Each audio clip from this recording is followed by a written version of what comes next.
അസ്സലാമു അലൈക്കും വറഹ്മത്തുള്ളാഹി വബറകാതുഹു. ബിസ്മില്ലാ അൽഹംദുലില്ലാ അല്ലദീ ഹദാനാ ലിഹാദാ വമാ കുന്നാ ലിനഹ്തദിയ ലൗലാ അൻ ഹദാനല്ലാഹ് അമ്മാ ബഅദ്. ഏറെ സ്നേഹാദരനരായ സത്യവിശ്വാസികളെ, വിശ്വാസിനികളെ, ഒരു വലിയ പ്രസ്ഥാനത്തിൻ്റെയും ഒരു വലിയ സ്ഥാപനത്തിൻ്റെയും മേധാവിയായ സമസ്തയിലെ വലിയ പണ്ഡിതൻ, അദ്ദേഹം പ്രവാചകനോട് വിളിച്ചു തേടാൻ ഡയറക്റ്റ് പ്രാർത്ഥിക്കാനുള്ള ഒരു തെളിവ് കൊണ്ടുവന്നത് നിസ്കാരത്തിൽ തശഹുദിൻ്റെ വേളയിൽ അയ്യുഹൻ നബിയെ എന്ന് വിളിക്കുന്നില്ലേ, അല്ലയോ നബിയെ എന്ന് വിളിക്കുന്നില്ലേ, അപ്പോൾ പ്രവാചകനോട് നേരിട്ടു പ്രാർത്ഥിക്കാം, പ്രവാചകനെ കൊണ്ട് പ്രാർത്ഥിക്കാൻ ആവശ്യപ്പെടാം, തൊലബുദ്ദുആ നടത്താം എന്നൊക്കെ പറഞ്ഞ് ന്യായീകരിക്കുന്ന ചില വാക്കുകൾ നമുക്ക് കാണാം. നബി തങ്ങളോട് നേരിട്ട് വിഷയം പറയണമെന്നും നബിയെ അങ്ങനെക്ക് വേണ്ടി അള്ളാഹുവിനോട് പൊറുക്കലിനെ ചോദിക്കണമെന്ന് നമ്മുടെ റസൂലിനോട് പറയണം. കേട്ടോ, തൊലബുൽ ഇസ്തിഗ്ഫാരി മിൻഹു, പ്രവാചകനിൽ നിന്ന് പാപമോചന തേട്ടം അള്ളാഹുവിനോട് ചോദിക്കാൻ വേണ്ടി ആവശ്യപ്പെടണം എന്നൊക്കെയാണ് അദ്ദേഹം കൂട്ടിച്ചേർക്കുന്നത്. ആദ്യം നേരിട്ട് പ്രാർത്ഥിക്കണമെന്ന് പറഞ്ഞു, എന്നിട്ട് അള്ളാഹുവിനോട് പാപമോചന തേട്ടം ആവശ്യപ്പെടണം എന്നും പ്രവാചകനോട് പ്രാർത്ഥിക്കണമെന്നൊക്കെ ചേർത്ത് പറയുന്നുണ്ട്. എന്നിട്ട് ആളുകൾ സ്വാഭാവികമായും ചോദിച്ചു തുടങ്ങി ഇത്തരം ആളുകളോട്, ഇത്തരം ആൾക്കാർ നബിയും അതുപോലെ തന്നെ അമ്പിയാക്കന്മാരുമൊക്കെ മരിച്ചു വഫാത്തായി കഴിഞ്ഞല്ലോ, ഇനി എങ്ങനെയാണ് അവരോട് ചോദിക്കുക, അവർ മൺമറഞ്ഞവരാണല്ലോ എന്ന ചോദ്യം ഉയർന്നതിൻ്റെ അടിസ്ഥാനത്തിലായിരിക്കാം അദ്ദേഹം ആ വിഷയം എടുത്തു പറയുന്നുണ്ട്. എന്താണ്, നബി ജീവിച്ചിരിപ്പില്ലല്ലോ, പിന്നെ എങ്ങനെയാണ് പ്രാർത്ഥിക്കുക എന്ന്. അതിനെ ന്യായീകരിക്കുകയാണ് ബാക്കി ഭാഗങ്ങൾ. നമുക്ക് കേൾക്കാം. മരിച്ചവല്ലേ നബി എന്ന് പറയല്ല. അങ്ങനെയാണെങ്കിൽ ഓരോ അത്തഹിയാത്തിലും അത്തഹിയാത്തുൽ മുബാറകാതു സ്വലവാതു ത്വയ്യിബാതു ലില്ലാഹ്, അള്ളാഹുവിനോടുള്ള സംസാരമാണ്, റബ്ബിനോടുള്ള സംഭാഷണമാണ് നമ്മുടെ നിസ്കാരം. അതെ, നിസ്കാരം എന്നത് അള്ളാഹുവിനോടുള്ള സംഭാഷണമാണ്, അള്ളാഹുവിനോടുള്ള മുനാജാത്താണ്, അള്ളാഹുവിനോട് മാത്രം പ്രാർത്ഥിക്കുന്ന പ്രാർത്ഥനകളും തേട്ടങ്ങളും മാത്രമാണ്. റബ്ബിൻ്റെ മുമ്പിലാണ് സർവ്വതും സമർപ്പിച്ചുകൊണ്ട് സുജൂദ് ചെയ്യുന്നത്. അതിൻ്റെ തക്ബീറത്തുൽ ഇഹ്റാം മുതൽ സലാം വീട്ടുന്നതുവരെ അതിനുശേഷമുള്ള ഇസ്തിഗ്ഫാറുകളും പ്രാർത്ഥനകളും ദുആകളും എല്ലാം അത് റബ്ബിനോട് മാത്രമാണ്. പക്ഷേ ഇദ്ദേഹം ഇവിടെ ഒരു തിരുമറി നടത്തുന്നുണ്ട്. ഇദ്ദേഹം നടത്തുന്ന തിരുമറി എന്താണെന്ന് നമുക്ക് നേരിട്ട് കേൾക്കാം. ആ നിസ്കാരം സ്വഹീഹ വേണമെങ്കിൽ നിർബന്ധമായ അത്തഹിയാത്തിൽ നമ്മൾ പറയണം, അസ്സലാമു അലൈക അയ്യുഹൻ നബിയു, ഓ നബിയേ.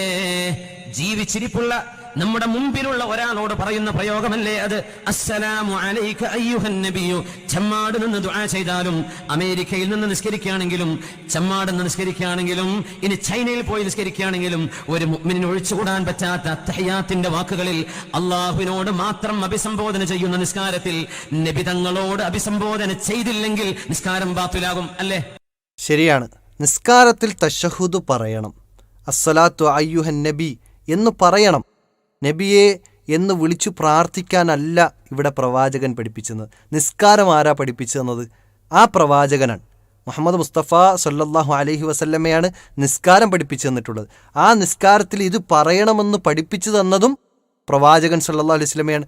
ആ പ്രവാചകൻ നിസ്കരിച്ചപ്പോഴും ഈ പറഞ്ഞ വാക്കുകളും പദങ്ങളും ഉപയോഗിച്ചിട്ടുണ്ട്. അപ്പോൾ സിംസാറുൽ ഹക്ക് ഹുദവിയുടെ വാദപ്രകാരം പ്രവാചകന്റെ നിസ്കാരത്തിൽ പ്രവാചകനോട് തന്നെ ഇസ്തിഗ്ഫാർ തേടി അല്ലെങ്കിൽ ഇസ്തിഗാസ തേടി എന്നാണോ വാദിക്കുന്നത്? ഒന്നാമത്തെ ചോദ്യമാണ്. പ്രവാചകന്റെ നിസ്കാരത്തിൽ പ്രവാചകൻ പഠിപ്പിച്ച ഈ തശഹുദിൽ ആ പ്രവാചകന്റെ വാക്കുകൾ, ആ പ്രവാചകൻ നമുക്ക് എന്തൊക്കെ അവിടെ ചൊല്ലണമെന്ന് കൃത്യമായി പഠിപ്പിച്ചു തന്നപ്പോൾ ആ പ്രവാചകൻ നിസ്കരിച്ച സമയത്ത് ആ പ്രവാചകൻ തന്നോട് തന്നെ ഇസ്തിഗാസ ചെയ്തു എന്നാണോ ഈ പറയുന്നതിൻ്റെ അർത്ഥം? ഈ അഹ്ലുൽ ബിദ്അന്റെ ഏറ്റവും വലിയ പ്രത്യേകത എന്നത് തെളിവെടുക്കും, എന്നിട്ട് അതിനെ ബുദ്ധി കൊണ്ട് ആലോചിക്കും, ബുദ്ധിക്ക് യോജിക്കുന്ന രൂപത്തിൽ അതിനെ പറയും.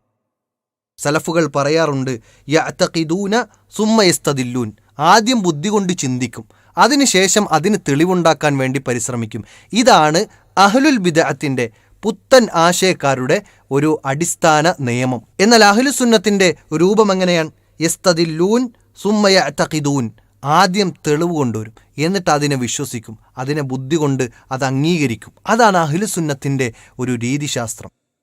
എന്നാൽ ബിദ്അത്തിന്റെ കക്ഷികൾ പുത്തൻ ആചാരക്കാരുടെ, പുത്തൻ ആശയക്കാരുടെ, പുത്തൻ വാദികളുടെ ഒരു രീതിശാസ്ത്രം എന്ന് പറഞ്ഞാൽ അവർ ബുദ്ധി കൊണ്ട് ആദ്യം ചിന്തിക്കും. എന്നിട്ട് ആ ബുദ്ധിക്ക് യോജിച്ചതിലേക്ക് ഏതെങ്കിലും തെളിവുകൾ കടത്തിക്കൊണ്ടുവരാൻ പറ്റുമോ എന്ന് അന്വേഷിക്കും. അങ്ങനെ അന്വേഷിച്ചതിൻ്റെ അടിസ്ഥാനത്തിലാണ് അയ്യുഹൻ നബി എന്ന വാക്ക് നിസ്കാരത്തിൽ തശഹൂദിൻ്റെ വേളയിൽ പറയുന്നതായി ശ്രദ്ധയിൽപ്പെട്ടത്. അപ്പോൾ അത് അള്ളാഹു അല്ലാത്ത ആളുകളെ വിളിച്ചു പ്രാർത്ഥിക്കാനുള്ള തെളിവാക്കിക്കൊണ്ട് അത് സമൂഹത്തിൻ്റെ മുമ്പിൽ പറഞ്ഞു പ്രചരിപ്പിക്കുകയാണ്, പറഞ്ഞു ഫലിപ്പിക്കുകയാണ്. ചെമ്മാടിൻ്റെ മണ്ണിൽ നിന്ന് നിസ്കരിച്ചാലും അയ്യുഹൻ നബിയെ എന്നല്ലേ വിളിക്കുന്നത്. നബിയെ എന്ന് വിളിച്ചുകൊണ്ട് നബിയോട് പ്രാർത്ഥിക്കുകയല്ലേ. അള്ളാഹുവിനോട് മാത്രം പ്രാർത്ഥിക്കുന്ന നിസ്കാരത്തിൽ പോലും ആ നബിയെ വിളിച്ച് പ്രാർത്ഥിച്ചിട്ടില്ലെങ്കിൽ നിസ്കാരം ശരിയാവൂല എന്നാണ് അദ്ദേഹം പറഞ്ഞു വയ്ക്കുന്നത്. എത്ര വലിയ അബദ്ധമാണ് സമൂഹത്തിൻ്റെ മുമ്പിൽ പറഞ്ഞുകൊണ്ടിരിക്കുന്നത്. ഇനി എന്താണിവിടെ അയ്യുഹൻ നബി എന്ന് പറഞ്ഞുകൊണ്ടുള്ള ഉദ്ദേശം? അത് നബിയോട് വിളിച്ച് പ്രാർത്ഥിക്കലാണോ? അങ്ങനെയാണ് എങ്കിൽ പ്രവാചകൻ നബിയോട് തന്നെ വിളിച്ചു പ്രാർത്ഥിച്ചു എന്ന് പറയേണ്ടി വരും. ഒന്നാമത്തെ ചോദ്യം അതാണ്. നബിയോട് തന്നെ വിളിച്ചു പ്രാർത്ഥിച്ചിട്ടുണ്ടോ? അതൊരു ബുദ്ധിക്ക് യോജിക്കാത്ത സംഭവമല്ലേ. നിങ്ങൾ ബുദ്ധിയെ കൊണ്ട് ആലോചിച്ചുണ്ടാക്കിയ തെളിവിൽ തന്നെ നിങ്ങൾക്ക് മറുപടിയാണ്. അല്ലെങ്കിലും അഹ്ലുൽ ബിദ്അത്തിന്റെ ആളുകൾ ഏതൊക്കെ വിഷയങ്ങളിൽ അവർ ബുദ്ധി കൊടുത്ത് ആലോചിച്ച് തെളിവുണ്ടാക്കി കൊണ്ടുവന്നാലും ആ തെളിവ് തന്നെ അവർക്ക് മറുപടി എന്നതിൽ യാതൊരു സംശയവുമില്ല. നമുക്ക് ഈ അദ്ദേഹം വാദിച്ച വാദത്തിൽ നിന്നുകൊണ്ട് തന്നെ അദ്ദേഹത്തിനുള്ള മറുപടി കൊടുക്കാൻ പറ്റും. അയ്യുഹൻ നബി എന്ന് അവിടെ വിളിച്ചല്ലോ, അത് പ്രവാചകനോടുള്ള പ്രാർത്ഥനയാണ് എങ്കിൽ നമുക്ക് ചോദിക്കാനുള്ളത് നബിയോട് തന്നെ പ്രാർത്ഥിച്ചിട്ടുണ്ടോ എന്നതാണ് ഒന്നാമത്തെ ചോദ്യം. ഇനി അതിനെ വിശദീകരിക്കുമ്പോൾ പണ്ഡിതന്മാർ എന്താ പറഞ്ഞത്? അയ്യുഹൻ നബി എന്നത് ഒരു ശൈലിയാണ്, അഭിസംബോധന ശൈലിയാണ്, അതല്ലാതെ പ്രവാചകനോട് വിളിച്ചു പ്രാർത്ഥിച്ചതല്ല. അങ്ങനെ അഭിസംബോധന ശൈലി അറബിയിലില്ലായിരുന്നുവെങ്കിൽ പ്രവാചകൻ സല്ലല്ലാഹു അലൈഹി വസല്ലമയുടെ മകൻ ഇബ്രാഹിം മരിച്ചു കിടന്നപ്പോൾ ആ പ്രവാചകന്റെ വിഷമം ഇബ്രാഹിമിനോട് പറയാൻ എന്താ പറഞ്ഞത്? ഇന്ന ബിഫിറാഖിക യാ ഇബ്രാഹിം ലമഹ്സൂമൂൻ. ഇബ്രാഹിമേ, ഞങ്ങൾ നിന്റെ വേർപാടിൽ അങ്ങേയറ്റം ദുഃഖിതരാണ് എന്ന് പറഞ്ഞ് മരിച്ചു കിടക്കുന്ന മയ്യത്തിൻ്റെ മുമ്പിൽ നിന്ന് പറയാൻ. അപ്പോൾ അതിൻ്റെ അർത്ഥം എന്താ? ഇബ്രാഹിമിനോട് വിളിച്ചു പ്രാർത്ഥിച്ചു എന്നാണോ? അല്ലെങ്കിൽ ഇബ്രാഹിം ഇപ്പോൾ കേൾക്കുന്നു എന്നാണോ? അല്ലെങ്കിൽ ഇബ്രാഹിം കേട്ട് ഉത്തരം ചെയ്യുമെന്നാണോ? ഒന്നുമല്ലല്ലോ. അതൊരു ശൈലിയാണ്, ഇതൊരു നാടൻ വർത്തമാനമാണ് എന്നു മാത്രമേ അതിലുള്ളൂ. ഇവിടെ പ്രവാചകനു വേണ്ടിയുള്ള പ്രാർത്ഥനയാണ് യഥാർത്ഥത്തിൽ. നബിയെ, താങ്കൾക്ക് അള്ളാഹുവിൻ്റെ സമാധാനവും ഐശ്വര്യവും ഉണ്ടാകട്ടെ, താങ്കളുടെ മേൽ അള്ളാഹു നന്മ ചൊരിയട്ടെ എന്നുള്ള പ്രവാചകനോടുള്ള പ്രാർത്ഥനയല്ല, മറിച്ച് പ്രവാചകന് വേണ്ടിയുള്ള പ്രാർത്ഥനയാണ് എന്ന തിരിച്ചറിവാണ് ഇവിടെ ഉണ്ടാകേണ്ടത്. ഇനി രണ്ടാമത്തൊരു വിഷയം, അഹ്ലുസുന്നത്തിൻ്റെ വിശ്വാസപ്രകാരം ഈ തെളിവുകൾ പ്രാമാണികർ ഉദ്ധരിച്ച രൂപത്തിൽ, അവർ മനസ്സിലാക്കിയ രൂപത്തിൽ ഉൾക്കൊള്ളുക എന്നതാണ്. എന്നാൽ മുൻകഴിഞ്ഞ ഏതു പണ്ഡിതന്മാരാണ്, അഹ്ലുസുന്നത്തിൻ്റെ വക്താക്കളാണ് ഇവിടെ അയ്യുഹൻ നബിയു എന്ന് വിളിക്കുമ്പോൾ അത് പ്രവാചകനോടുള്ള തേട്ടമാണ് എന്ന് ആരാണ് വിശദീകരിച്ചത്? ഇത് രണ്ടാമത്തെ ചോദ്യമാണ്. ഇനി മറ്റൊരു വിഷയം, ഇവർ കൊണ്ടുവന്ന തെളിവുകളെല്ലാം ഇവർക്ക് എതിരാണ് എന്നതിൽ യാതൊരു സംശയവുമില്ല. കാരണം ആ തശഹുദിലുള്ള വാചകങ്ങൾ ഒന്നെടുത്തു പരിശോധിക്കുകയാണെങ്കിൽ, തശഹുദിൻ്റെ വാചകങ്ങൾ ഒന്നെടുത്തു പരിശോധിക്കുകയാണെങ്കിൽ അത് അള്ളാഹുവിനോട് മാത്രമാണ് പ്രാർത്ഥന. ആ അള്ളാഹുവിനോട് നബിക്ക് വേണ്ടിയുള്ള പ്രാർത്ഥനയാണ്. അള്ളാഹുവെ, നബിക്ക് നീ ഇബ്രാഹിം നബി അലൈഹിസ്സലാമിന് ബറക്കത്ത് ചെയ്തതുപോലെ നീ നബി സല്ലല്ലാഹു അലൈഹി വസല്ലമയ്ക്കും കുടുംബത്തിനും ബറക്കത്ത് ചെയ്യണമേ, റഹ്മത്ത് ചെയ്യണമേ എന്നിങ്ങനെയുള്ള പ്രാർത്ഥനയാണ് യഥാർത്ഥത്തിൽ തശഹുദിലുള്ളത്.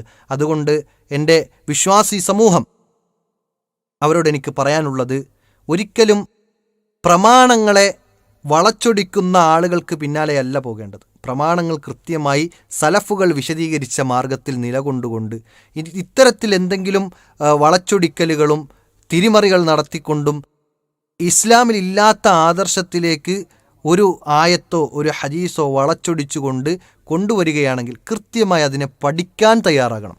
അത് കേട്ടു അയ്യുഹൻ നബി എന്ന അറബി വാക്ക് കേട്ടപ്പോഴേക്ക് ഇത് നബിയോട് വിളിച്ചു പ്രാർത്ഥിക്കാനുള്ളതാണ് എന്ന് മനസ്സിലാക്കിയ ഒരാളും വഴിപിഴച്ചു പോകേണ്ടതില്ല. ഇത്രയും അറിവുള്ള പണ്ഡിതൻ പോലും ഈ രൂപത്തിൽ സമൂഹത്തെ തെറ്റിദ്ധരിപ്പിക്കുന്നുണ്ടെങ്കിൽ സമസ്തയിലെ ബഹുഭൂരിപക്ഷം വരുന്ന പണ്ഡിതന്മാർ അവർ സമൂഹത്തെ ഷിർക്കിലേക്കും ബിദ്അത്തിലേക്കും കുഫറിലേക്കും കൊണ്ടു നയിക്കുന്നു എന്നതിന് നേർരേഖയായിക്കൊണ്ട് നമുക്ക് ഈ ഒരു സംഭവം തന്നെ എടുത്ത് പറയാൻ സാധിക്കും, തെളിവായി ഉദ്ധരിക്കുവാൻ സാധിക്കും. അതുകൊണ്ട് അഹ്ലുൽ ബിദ്അത്തിന്റെ കക്ഷികളുടെ കൂട്ടത്തിൽ ഉൾപ്പെടാതെ അഹ്ലുസുന്നത്തിന്റെ നേർമാർഗത്തിലൂടെ നേർവഴിയിലൂടെ സഞ്ചരിക്കുന്ന നേർപഥത്തിലൂടെ പോകാൻ നമ്മൾ പരിശ്രമിക്കുക. അല്ലാഹു സുബ്ഹാനഹു വ തആല അതിനുള്ള തൗഫീഖ് നൽകി അനുഗ്രഹിക്കുമാറാകട്ടെ. അസ്സലാമു അലൈക്കും വറഹ്മത്തുള്ളാഹി വബറകാതുഹു.